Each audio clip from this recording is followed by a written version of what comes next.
दोस्तों बेन 10 के फैंस के बीच हमेशा ये डिबेट चलती रहती है कि ओमनिट्रिक्स में मौजूद कौन सा एलियन ज्यादा पावरफुल है और कौन सा एलियन है सबसे ज्यादा इंटेलिजेंट। ओमनिट्रिक्स में 10 लाख से ज्यादा एलियंस मौजूद है और ये सब के सब अपनी अपनी स्पीसीज के टॉप लोग हैं। अब जैसे कि 4 आर्म्स को खरोड़ के टेट्रामोंड से लिया गया है और डायमंड हेड पेट्रोसेपियन स्पीसीज का है, यानी कि हर स्पीसीज की सबसे टॉप क्रिएचर का डीएनए ओमनिट्रिक्स में मौजूद है और इसीलिए ये सारे एलियंस बिल्कुल धमाकेदार होते हैं। एग्जाम्पल के लिए आप ये समझ सकते हो कि अगर होमो सेपियंस यानी कि हमारे बीच से किसी को लिया जाता तो ओमनिट्रिक्स में द ग्रेट खली के एलियंस मौजूद होते। ऐसे ही अलग अलग स्पीसीज से आने वाले एलियंस में से एक है ग्रे मैटर, जिसने ओमनिट्रिक्स से जुड़ा एक बहुत बड़ा पैराडॉक्स क्रिएट कर दिया है और इस पैराडॉक्स में उसके सामने खड़े हैं ओमनिट्रिक्स में बनाने वाले बाबा यानी कि एजमथ। तो चलिए दोस्तों आज के इस वीडियो में जानते हैं कि आखिर क्या है ये पैराडॉक्स। अब अगर आप बेन 10 के फैन हो तो आपके मोस्ट अवेटेड सवाल का जवाब आपको इस वीडियो के एंड में मिल जाएगा।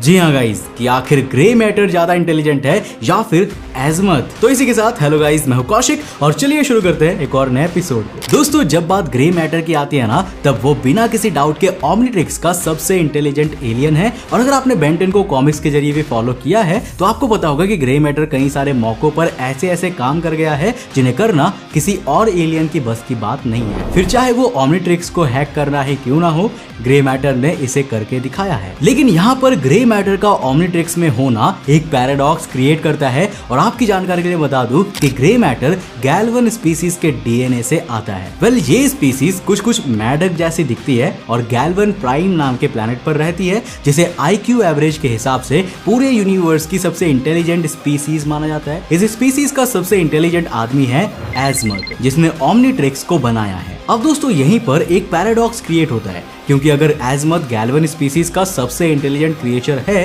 तो फिर आखिर ग्रे मैटर उनका सबसे सुपीरियर डीएनए कैसे हो सकता है। देखो मेरा मतलब यहाँ पर यह है कि या तो ग्रे मैटर सुपीरियर होगा और ओमनिट्रिक्स की फंक्शनिंग सही तरह से काम कर रही होगी, या फिर एजमथ ज्यादा इंटेलिजेंट होगा मगर इससे उसी की बनाई हुई ओमनिट्रिक्स फेल हो जाती है। तो कौन है ज्यादा इंटेलिजेंट, एजमथ या फिर ग्रे मैटर? तो दोस्तों इसका जवाब ढूंढने के लिए आइए देखते हैं इन दोनों की पर्सनालिटी से जुड़े फैक्टर्स को और ये जानने की कोशिश करते हैं कि अलग अलग सिचुएशन में किसकी इंटेलिजेंस ज्यादा सामने आई है। देखो शुरू से शुरू करते हैं तो एजमथ, जिन्हें बाबा एजमथ बुलाना सही रहेगा क्योंकि ये ज्यादा नहीं बस कई हजार साल पुराने क्रिएचर है।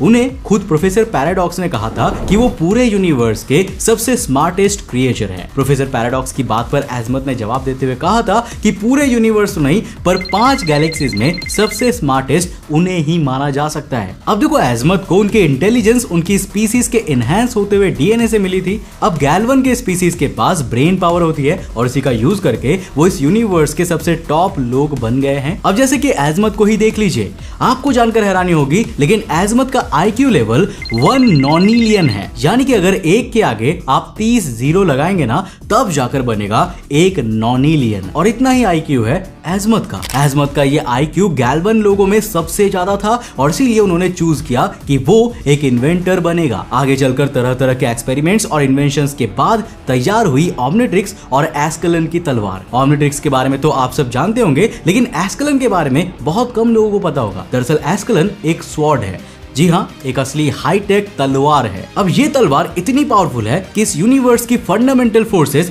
यानी कि ग्रेविटेशनल फोर्स, इलेक्ट्रोमैग्नेटिक फोर्स और weak and strong nuclear force को भी हिलाकर रख सकती है। इन शॉर्ट इन्हें पूरी तरह से अफेक्ट कर सकती है। अब दोस्तों कोई क्रिएचर अगर ऐसी स्वॉर्ड बना दे तो आप सिर्फ अंदाजा ही लगा सकते हैं कि वो क्रिएचर कितना ज्यादा इंटेलिजेंट होगा। लेकिन क्या वो सबसे ज्यादा इंटेलिजेंट है? ये क्वेश्चन सबसे ज्यादा रिलेवेंट तब बन जाता है जब हम ग्रे मैटर को देखते हैं। देखो शुरुआत में तो हमें ये दिखता है कि ये एक छोटा सा एलियन है जिसका इस्तेमाल बेन कोल्ड ड्रिंक चोरी करने के लिए और इनएक्सेसिबल जगहों पर जाने के लिए किया करता था। लेकिन जैसे जैसे बेन की जर्नी आगे बढ़ती है और विलन्स का इंटेलिजेंस लेवल बढ़ता है ना, वैसे वैसे हमें नजर आता है कि ग्रे मैटर सिर्फ एक छोटा सा एलियन नहीं है। ना ना ना ना ना, लेकिन इसके पास इतना इंटेलिजेंस है कि भले ही इसका यूज लड़ने झगड़ने में ना किया जा सके लेकिन ये एनिमी को बिना लड़े भी हरा सकता है। आपको जानकर हैरानी होगी कि बेन 10 की टाइमलाइन में एक बार इसने ओमनिट्रिक्स को हैक कर लिया था और ये बेन का इकलौता एलियन है जो कि ओमनिट्रिक्स को अनलॉक कर सकता है और हैक कर सकता है। तो दोस्तों आखिर ओमनिट्रिक्स बनाने वाला ज्यादा इंटेलिजेंट है या फिर ओमनिट्रिक्स को अनलॉक करके हैक करने वाला ज्यादा इंटेलिजेंट है? वेल देखो, इंटेलिजेंस के मामले में तो दोनों का IQ 1 नॉन-एलियन ही है, लेकिन IQ बराबर होने के बावजूद अगर एजमथ और ग्रे मैटर में से एक को चुनना हो ना तो ग्रे मैटर को चुना जाएगा। जी हाँ, आप सोच रहे थे एजमथ, लेकिन नहीं, ग्रे मैटर। देखो इसका पहला रीजन है पर्सनालिटी। दरअसल देखो एजमथ के पास हायर IQ है लेकिन उनके बिहेवियरल ट्रेट्स बहुत ही ज्यादा वीक है। देखो पहली बात यह है कि बाबा एजमथ का ईगो बहुत बड़ा है। मतलब बेन 10 में हमने कई जगहों पर देखा है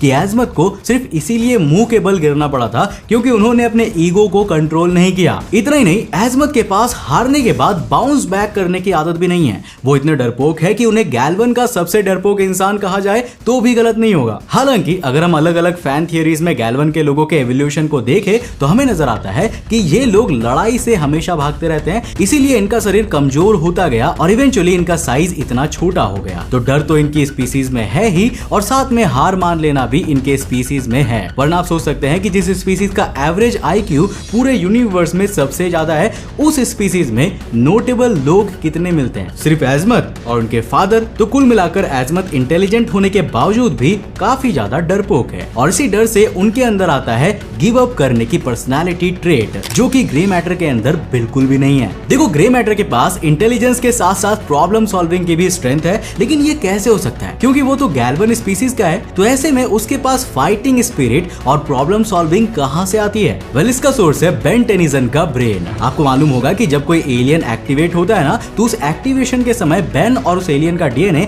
आपस में ब्लेंड किया जाता है और बेन का DNA भी नॉर्मल ह्यूमन से सुपीरियर है क्योंकि उसके परिवार में अगर सिर्फ मैक्स टेनिसन यानी कि ग्रैंडपा को ही देखा जाए तो वो इतने इंटेलिजेंट है कि नील आर्मस्ट्रांग की जगह मून पर जाने का मौका पहले उन्हें दिया गया था। तो देखो ग्रे मैटर दो स्पीसीज का ब्लेंड है और इसीलिए वो सबसे ज्यादा इंटेलिजेंट गैल्वन DNA होने के बावजूद भी गैल्वंस की तरह डरपोक नहीं है। अब ग्रे मैटर और एजमथ में से ग्रे मैटर को सुपीरियर चुनने का दूसरा रीजन है एज। देखो कहते हैं कि एज के साथ साथ आप बेहतर होते चले जाते हैं, लेकिन एजमथ एज के साथ साथ और भी बुरे होते चले गए और ये सारे गैल्वंस की प्रॉब्लम रही है। वो लोग बहुत ही ईगोइस्ट होते रहते हैं और जैसे जैसे उनकी एज बढ़ती है ना वो लोग बेकार होते चले जाते हैं। आप सोचेंगे कि ये किस तरह की स्पीसीज है भाई, लेकिन देखो इस स्पीसीज में लोग जैसे जैसे बूढ़े होते जाते हैं ना वो धीरे धीरे सठिया जाते हैं, लेकिन ग्रे मैटर वहीं दूसरी तरफ एज के साथ और भी ज्यादा इवॉल्व होता चला गया। अब दोस्तों अगर आप उसकी पहली अपीयरेंस और आखिरी अपीयरेंस को अगर देखोगे ना तो फर्क यहाँ पर साफ साफ नजर आता है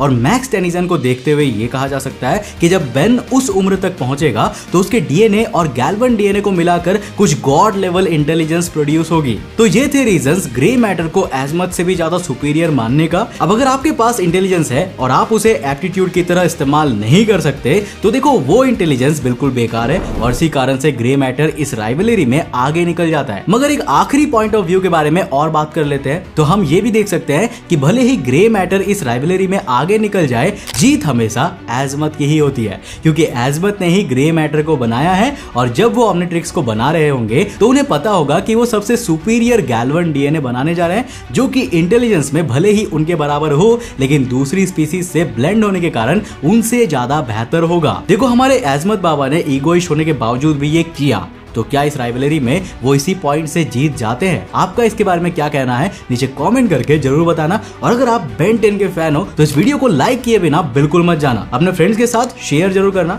अगर आप नए चैनल पे तो इस चैनल को सब्सक्राइब कर देना। मैं मिलता हूँ आपको नेक्स्ट एपिसोड के साथ, तब तक के लिए बाय, जय हिंद।